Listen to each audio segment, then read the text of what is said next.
প্রিয় দর্শক আসসালামু আলাইকুম।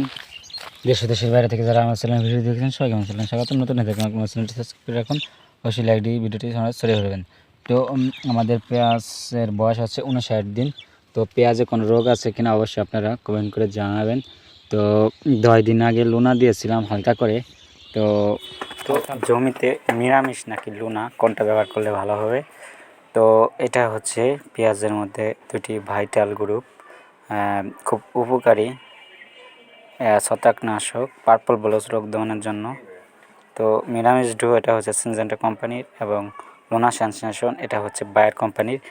তো মিরামিস আপনারা পেঁয়াজ কোপানোর সাথে সাথে বা পেঁয়াজ কোপানোর আগে প্রথম স্প্রেতে ব্যবহার করতে পারবেন এবং লুনা তার 15 দিন পরে তার দ্বিতীয় স্প্রেতে 15 থেকে 20 দিনের পরে আপনি মিরামিস ব্যবহার করতে পারবেন। মিরামিসের টমেটোর ক্ষেত্রে 29 দিন পর্যন্ত এর মেয়াদ থাকে।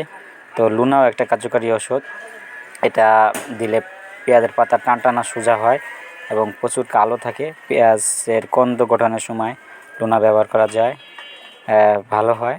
তো আমার পরামর্শ হচ্ছে আপনারা পেঁয়াজের প্রথম কোবানোর সাথে সাথে মিরামিস ডুও স্প্রে করবেন বিষের সাথে এবং দ্বিতীয় স্প্রেতে আপনারা লুনা সেন্সেশন এটা ব্যবহার করবেন, স্প্রে করবেন। 15 থেকে 20 দিন পরে আপনারা ভালো ফলাফল পাবেন। সাথে আপনারা আপনাদের আবহাওয়ার প্রকৃতি অনুযায়ী একটা বিষ স্প্রে করবেন। তো আপনারা গ্রুপ মিলিয়ে ওষুধ দিলে ভালো হয়। আপনারা লুনার সাথে সলিমন বিষ ব্যবহার করতে পারেন এবং মিরামিসের সাথে একটা ভালো বিষ ম্যাচিং করে দিয়ে দিতে পারেন। তাহলে আপনাদের পেঁয়াজের যে পার্পল ব্লচ রোগ বা আগামরা রোগ এটা সহজেই সমাধান হয়ে যাবে।